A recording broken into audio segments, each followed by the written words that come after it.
such notice in the Home News Tribune, the Asbury Park Press, the board office, the schools, and Cablevision Channel 118, and Verizon Fios Channel 24, and by filing such notice with the Township Clerk. This meeting was scheduled for May 6, 2025. The Board of Education will present the budget to the public and accept comments on the 2025 to 2026 school year budget. Mr. Waddell? The Old Bridge Township Public Board of Education acknowledges that the law of this state establishes that members of the public, including members of the board, have the right to record public board meetings using audio or video recording devices, provided that the act of recording does not interfere with the business of this public board meeting. Therefore, the board makes it known that any such recording is to be considered the private recording of the individual and in no manner represents the official record of this board. The board therefore takes no responsibility for such private recording and completely disavows any future use. Roll call, please. Dunn. Here. Francisco. Giordano. Audrey. Here. Mazzone. Here. Slade. Here. Solikowski. Here. Venkatason. Here. Dantuno. Here. We have a quorum. Can everyone please stand for the pledge? Oh my God, Joe Mayer is on there. I pledge allegiance to the flag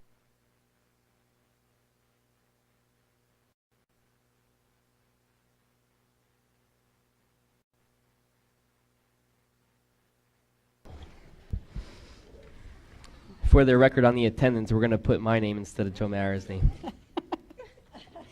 Sorry, bringing Joe Joanne, back. for calling you out there on the public meeting, but okay.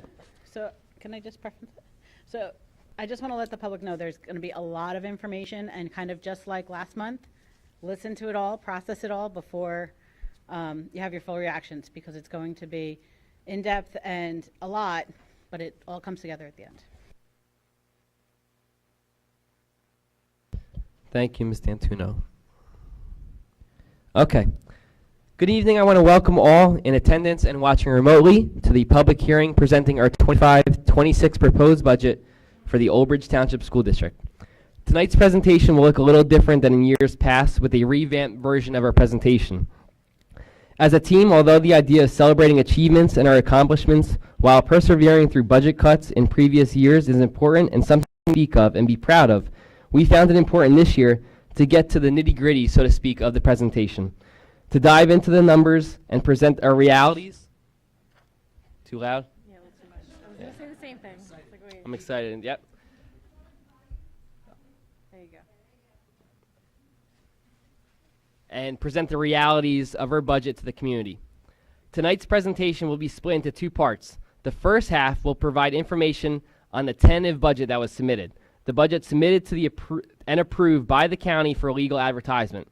The second half of the budget presentation will be the possibilities of what could be with the introduction of the tax levy incentive aid program that has been discussed and mentioned by the state of New Jersey.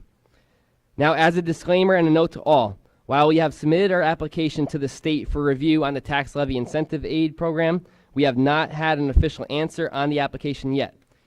In fact, the latest email came from the state on Thursday, May 1st, and the subject of that email was TLIA letters, delayed, meaning approval letters have been delayed at this time. What the state was trying to do is get all approval letters prior to any district's budget hearings, because many districts adopt the budget the same day as your public hearing. Something we thought best to change last year would be to present and have a formal adoption of our budget a week later in case any changes needed to be made, and in the case of last year, new laws being passed on the day we were supposed to or planning to adopt our budget. And so here we go. We have tonight's budget. Well, here we go.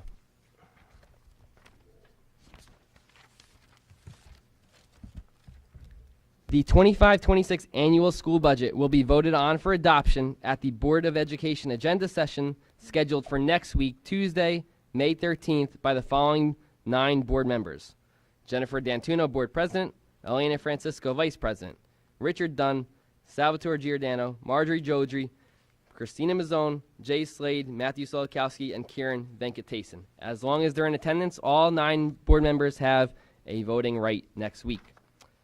The 25-26 annual school budget presentation will be provided this evening by the following members of the Old Bridge Township Board of Education Leadership Council: David Cittadino, Superintendent of Schools, David Wydell, School Business Administrator, Dr. Kathleen Hoker, Assistant Superintendent of Schools, and Dr. James Toohey, Assistant Superintendent of Educational Programs. I will add, it's really going to be a lot of me today. We do have opening remarks, however, courtesy of David Cittadino, our Superintendent of Schools. So I'll turn it over to Dave to make an opening remark, and he'll turn it back to me. Thank you, Mr. Wydell. So last year, when we entered in the budget process, I told the public that it was a really bad year to be a board member.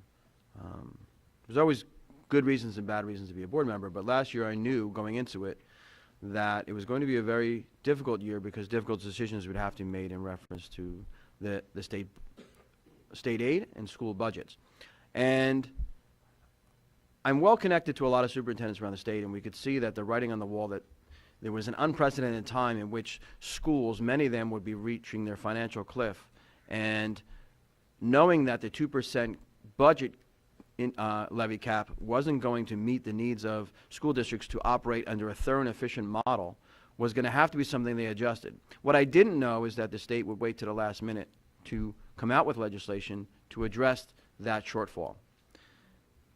This year, it's even worse time to be a board member, so welcome to our new board members. And you picked a terrible year to be a board member because difficult decisions are going to have to be made, and those are being felt across the state of New Jersey.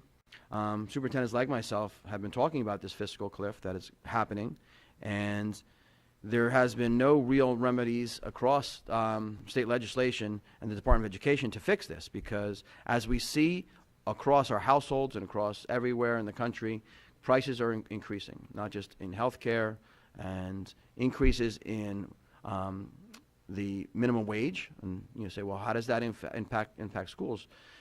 When the minimum wage goes up, so do the salaries of our employees go up. And that starts a ripple effect.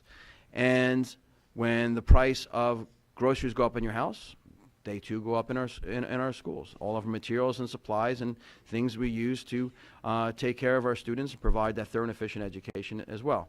Transportation costs go up. Transportation costs and fuel costs and energy costs go up here as well. But the one thing that we don't have that the public has is the ability to generate more income.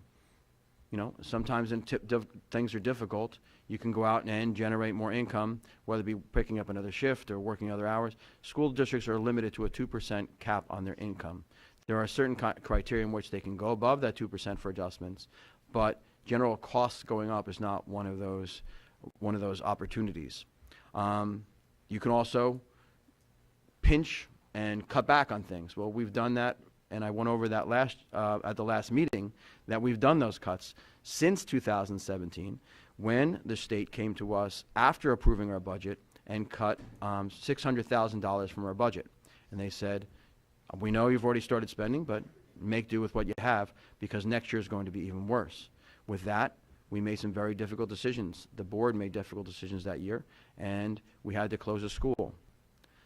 And in that same year, we've reduced 84 positions. We've been reducing positions all along since 2018, and we've even sold the property. All to get to this point where we're at now, and in the last minute, even as our business administrator, Mr. Wydell, has identified, that the state still doesn't know what they're doing. They put a hold on all applications. They came out with this tax incentive aid plan that we can get up to $1 million back if we go up to our adequacy level, which is we're under $30 million under adequacy based upon their formula that is indicative of three things: your property values, your income, and how many the and the enrollment. So the enrollment, we saw a decline in enrollment, but now we see our enrollment going up. That's one area where we can actually plan for and fiscally be ready for. But your property value of the homes in Old Bridge and your income, it doesn't matter to us. They're saying they've gone up so much and the property value has gone up that we have to generate more revenue from the taxpayers. But that 2% still exists. You have to generate more revenue, but 2% is your cap. So it doesn't matter to us, and I made joke of this last week, that if everybody in this room hit the Mega Millions and you all won $800 million, tax-wise, you'd say, well, the general population of Old Bridge had a significant increase in their income. They can be taxed more. We could only tax you at 2%. So it creates that we need to get more, but we can't get it type of formula. So last year, they said, well, we'll let you go up to 9.9% because we understand that you can't provide that thorough and efficient education. And when I'm talking about thorough and efficient education, I'm not talking about just providing math, English, social studies, and science. A thorough and efficient education in 2025 meets all the needs of the students, and regardless of their abilities or disabilities. We have to meet the needs of every student and meet them where they're at. That's what a thorough and efficient education is. Not every student wants to go to college, so you have to meet the needs of the students that want to go into the careers. We have to meet the students who need to learn to be independent, so when they leave school that they can take care of themselves. We need to meet the careers, meet the needs of the students who even want to go to the military. That's why I have a great program like ROTC. We have to meet the needs of our students. So that was offered as a one-time allowance that we can go up to 9.9%. They didn't say that's never going to be a problem again. They said this is a one-time opportunity for you to do that. So this year, even after the budget, the state aid came out, and we had to start adopting a budget, the last minute they came out with the state aid incentive plan. And Mr. Wydell, our team, we scrambled, put together tentative budgets to present to the board. The board has worked hard and diligently, many hours coming together to kind of a unified response to this. And our answer from the state is, well, hold on, we're not looking at it right now. And we hope to get back to you before you have to adopt it by the 14th.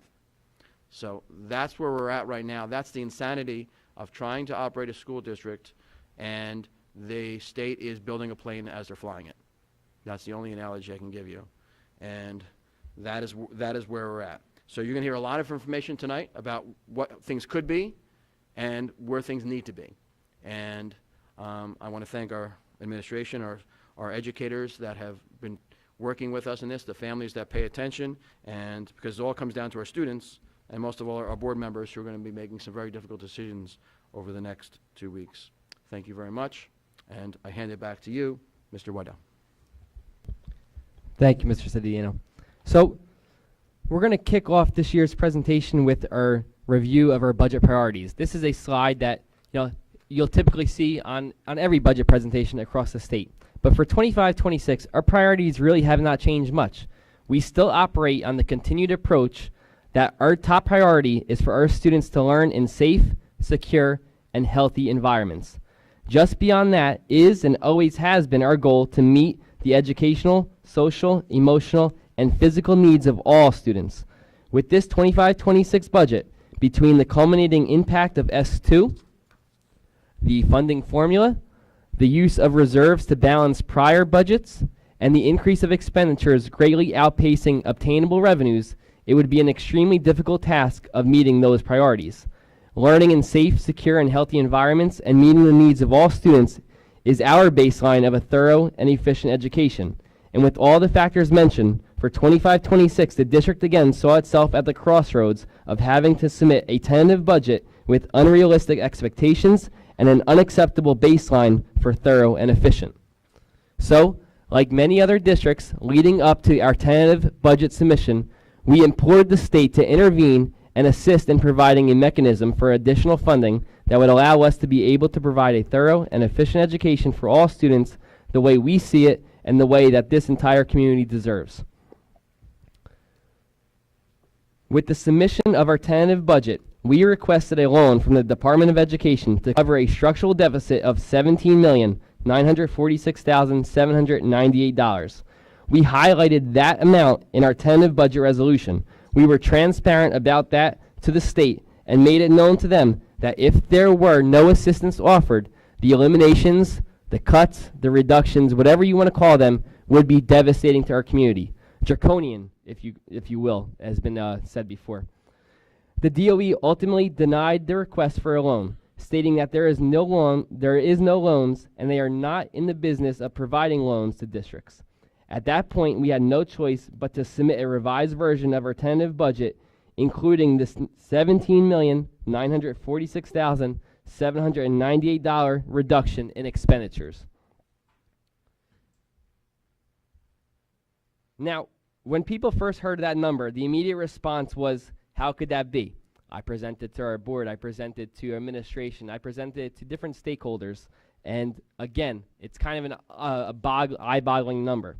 Well, when budgeting, the guiding principle is revenues drive expenditures. There is no credit card here that the district can use to buy on credit. If I can provide an example, if we have $180 million in expenditures and my anticipated revenues are $170 million, I cannot just inflate the revenues to match the $180 million in expenditures, because when you encounter all the nuances that take place in a school year and you actually spend that $180 million, you realize at the end of the day that $10 million of that is funny money that does not exist, and I just made the district goes bankrupt. So we have to budget in a way that the revenues allow for the expenditures. Last year in 24-25, our expenditures were $168,259,742. This year, anticipated general fund expenditures was at $179,987,693. There is nothing extraordinary in there or extravagant in there.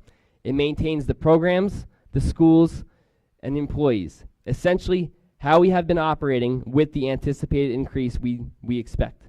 The difference in expenditures is $11,727,951.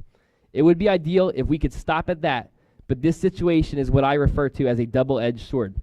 Our revenues in 24-25 matched our expenditures in the amount of $168,259,742. In our 25-26 tentative budget, our projected revenue is actually $162,040,895, which is down $6.2 million from prior year. So combined, the increase of expenditures and the decrease in revenues provides our structural deficit, a true double-edged sword.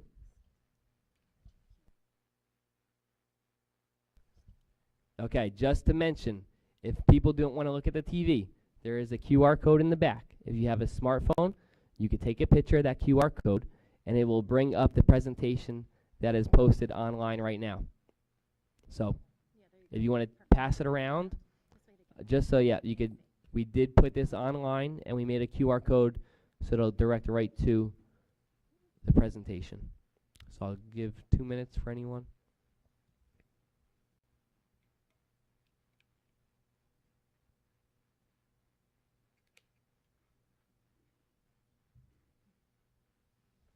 I'll get a drink.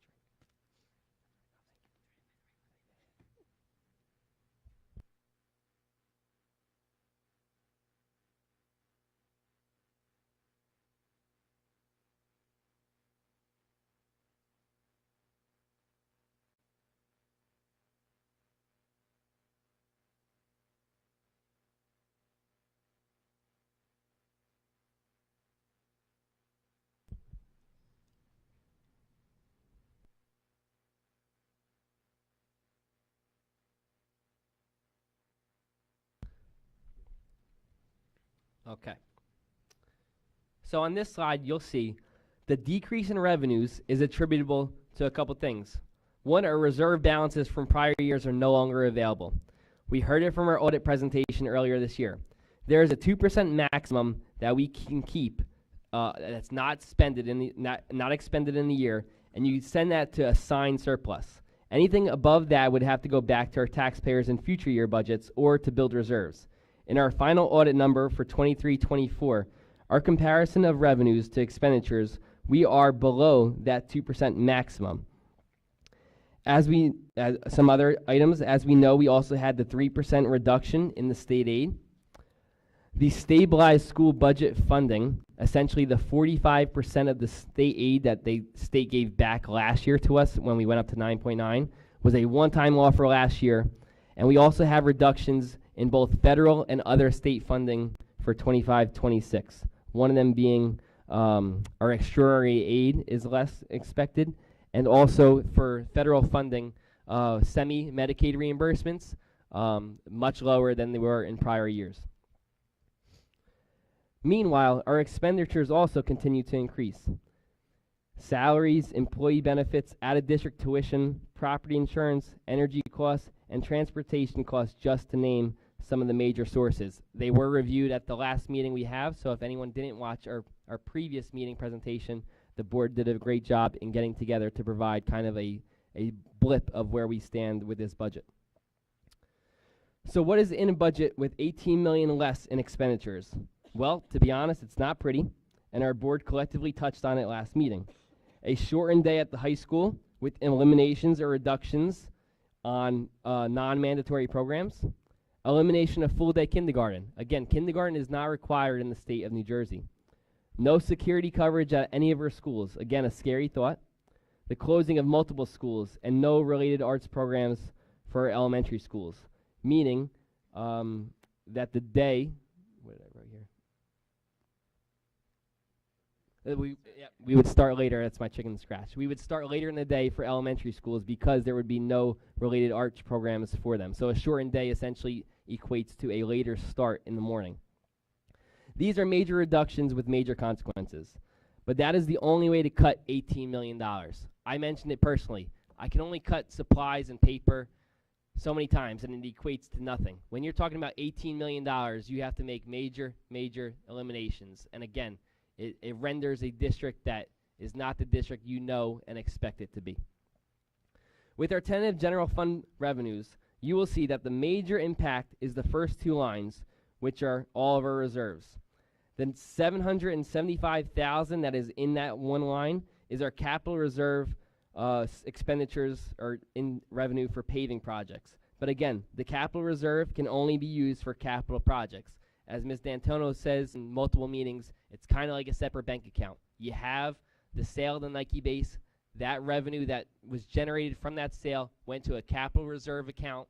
That reserve account can only be used for capital projects. So I mentioned at the last meeting, or one of the meetings, we anticipate or plan to do some asphalt paving projects for some of the areas that kids use for recess. It's a much needed improvement, and again, our insurance company will be happy that we're improving some of those giant potholes that some of the schools have. Other reserves, however, such as maintenance reserve, helped the district in the past with general maintenance and repairs. Collectively, without the availability of the first two lines, you can see we're in the hole $10.5 million. You make some leeway back with the third line being the tax levy, the local tax levy, which equates to 5.27. This 5.27 includes a 2% increase plus allowable adjustments for the increase of healthcare costs and projected increase of enrollment for this year. Then the remaining lines all see negative numbers again. All in all, it equates to a total revenue of $162,040,895, which is $6.2 million less than 24-25. On this slide, I have summarized the budget into 7 categories. Many of these categories would take on cuts aside from employee benefits, which we are contractually obligated to provide, as well as tuition, which we are legally obligated to pay. The next slide is the same information reproduced in a pie chart form. It just breaks down really the percentages to show that our program costs, which is essentially going to be explained on the next slide, and our employee benefits equate to about 70% of our budget.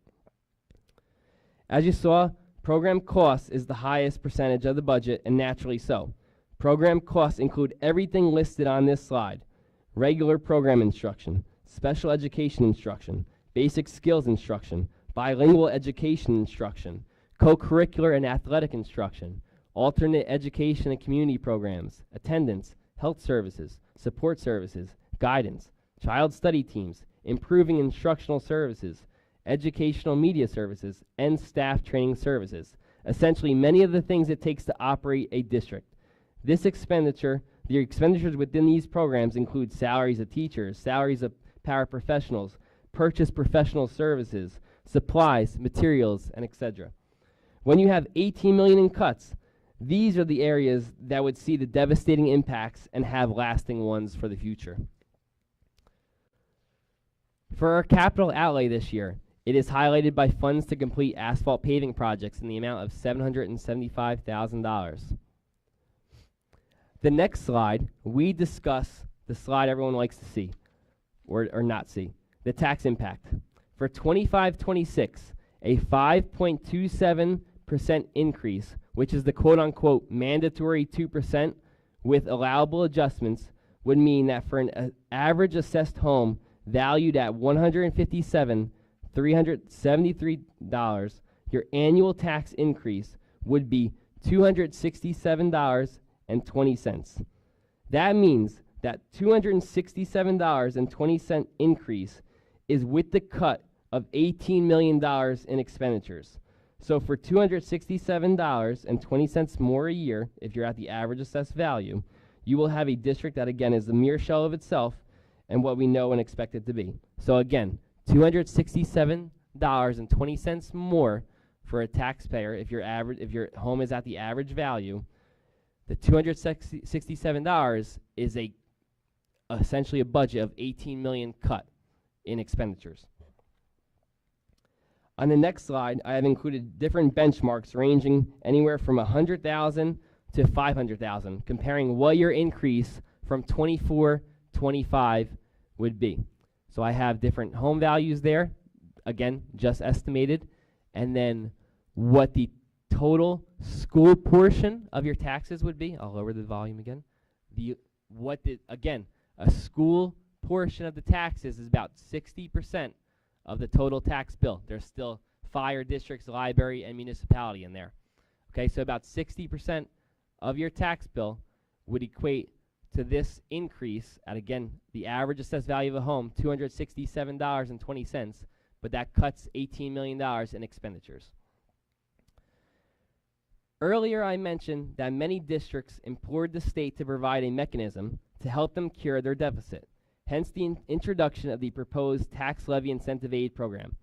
A thing to note, districts are working their tails off, and boards of educations all across the state are making extremely difficult decisions, and the reality is this program is only contingent upon the adoption of the state's annual appropriation bill, which is typically passed right around July 1st. So as Dave mentioned, in the email that we received, all reviews of the applications are on hold right now.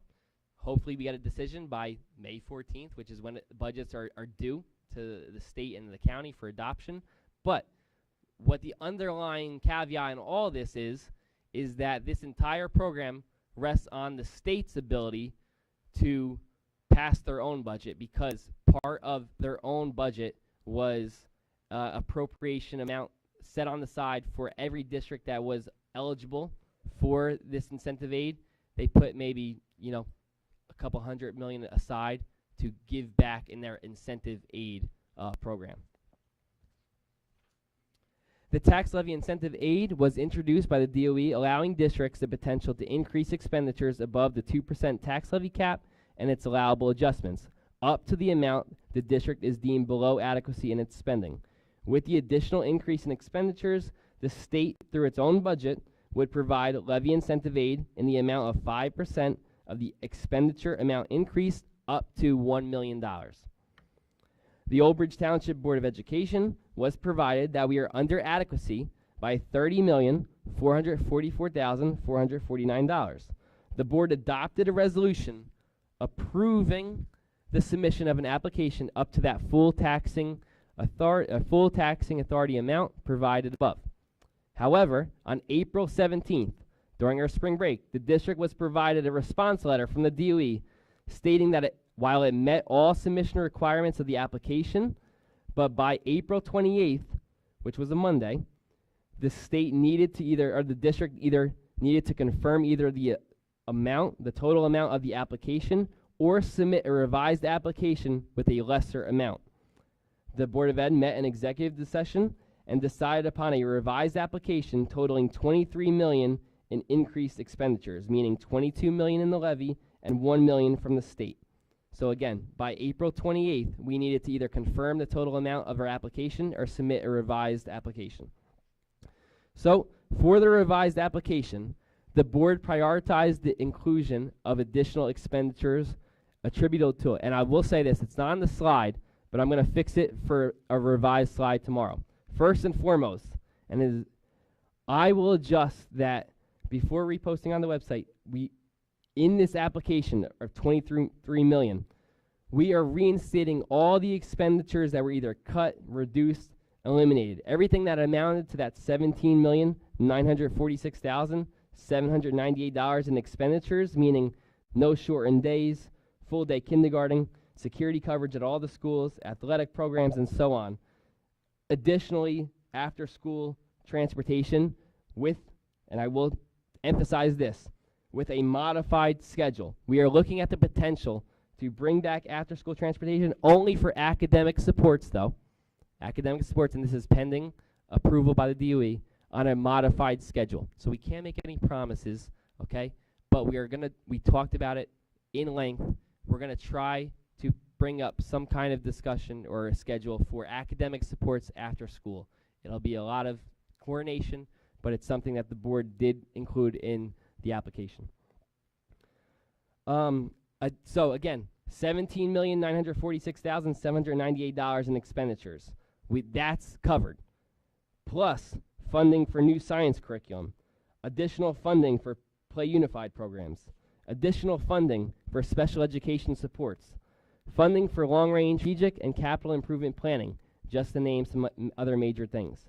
Again, the application has not been approved and is under review with the Department of Education. So, now we have our general fund revenues with the proposed tax levy incentive aid. The only changes you will see here is a new line bringing in $22 million in additional revenue from the tax levy and $1 million in additional aid from the state for the bone that they would throw our way, $1 million. Compared to 24-25, that is $16.7 million more in revenue. The next page is how the additional funding shows necessary increase across all but one budget category, meeting the needs of programs, schools, staff, students, and our community. The next slide is just our pie chart related to the proposed tax levy incentive aid program submission, showing that program costs are now at 48.12% of our budget. So this is just, again, the pie chart. The next page shows the impact to our programs with the tax levy incentive aid application, and many of the dollars and percentage changes that were in the negative have now reversed to the positive. Within the tax levy incentive aid program application, our science curriculum was a huge sticking point. And with the potential addition of a new curriculum, we included potential funds to repair our planetariums at our middle schools. Now, or excuse me, one is at GNC and one is at the middle school. Now, if this item were approved by the DOE, again, the application is still pending, the repairs may not be an easy endeavor. This is highly specialized equipment that when you add those words to describe anything, that comes with a price tag. But coinciding potentially with a new science curriculum, we also see the repairs necessary to make 2 functioning planetariums into a revenue source for the district. We've included some forward thinking in that. So many districts have reached out to us saying, you have a planetarium. We're interested in doing a field trip, to check it out. We don't really have a working planetarium. It is huge cost to repair. $300,000 is what we estimate it to be. Again, that would be in a cut of 18 million. That would, mean 300 million more to cut if you were to actually budget for those increased expenditures. So, tying with a new science curriculum, we're looking to try to make some repairs to our current planetariums and try to bring in a revenue source for the future. Now, the slides that many people are looking for. With the 5.2% increase on the 25-26 budget, with the $22 million in additional in tax levy with the program, the annual increase for a home valued at the average assessed value of $157,373 would be a total of $728.66. So again, in comparison, the 5.27 increase, if you're at the average assessed value, was 18 million in cuts, equates to $267.20. Now, this one with $22 million in additional revenue in the form of a tax levy, if you're at the average assessed value, your total increase from 24-25 would be $728.66.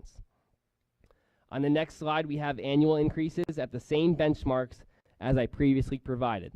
Okay, so you take your average assessed value on your little postcard that you get every year, try to find, where you fall in, and that would be if the board elected and adopted a budget with the authority of the tax levy incentive aid program. If it was totally approved by the state and adopted it, you're somewhere in the category of, you find your range, and that's your increase for the 25-26 year in comparison to 24-25. On the next few slides, and I'll go through this quick, I make some overall comparisons between the two options that are presented. First is a comparison of our tentative budget versus the proposed tax levy incentive aid program. When it comes to general fund revenue, the difference between the two columns, again, is $23 million. Just for note, I will be fixing the percentage change at the bottom is 14.19%, I believe. That should not be there. Instead, it's relevant to the next slide, which compares the major budget categories. So I believe on that slide, on the major and the expenditures, bottom right-hand corner, that should be 14.19 or 14.19%. I'm going to change it. I'm going to revise it tonight and put the revised presentation on tomorrow. So on that one slide, you won't see that in the revenues. Again,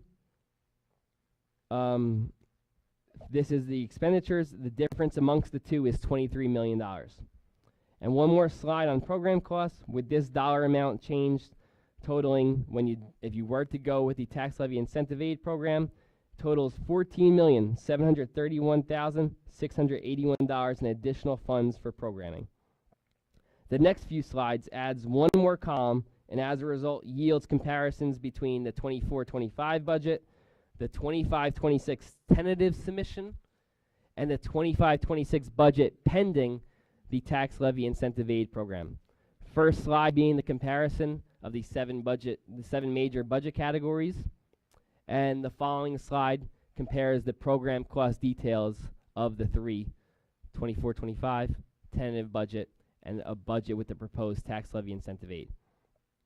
Slide 34 is a tax impact comparison on the tentative budget versus the proposed tax levy incentive aid program.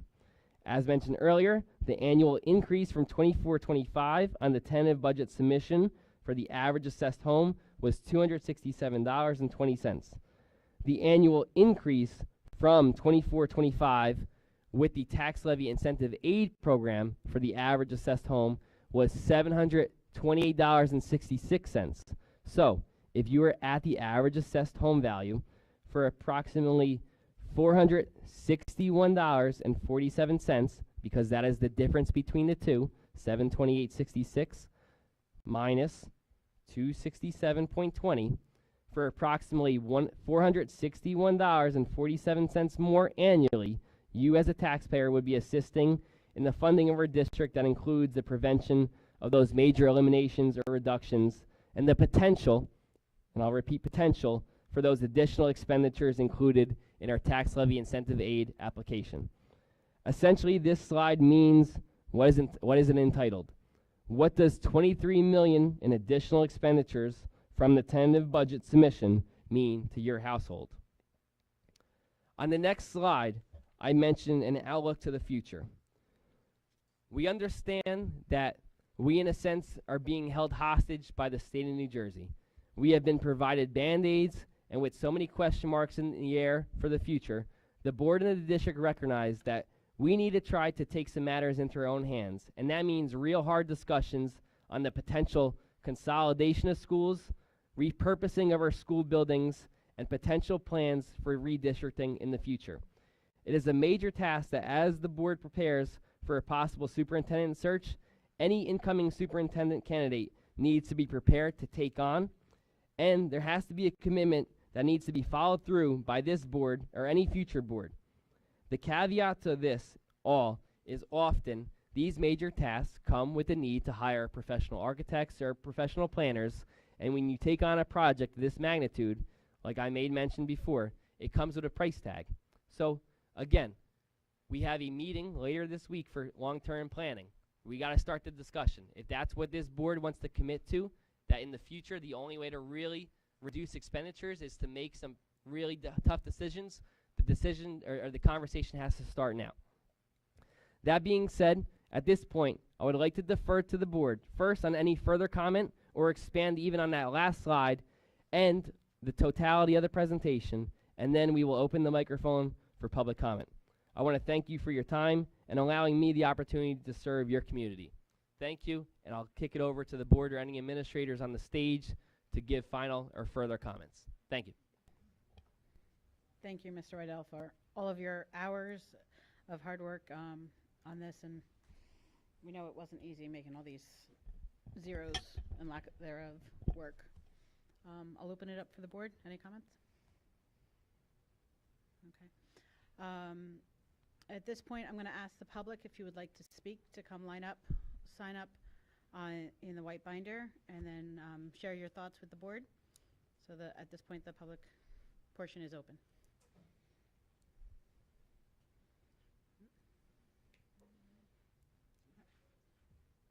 Anyone? All right. Seeing none, then I will close the public portion. Anything else for tonight?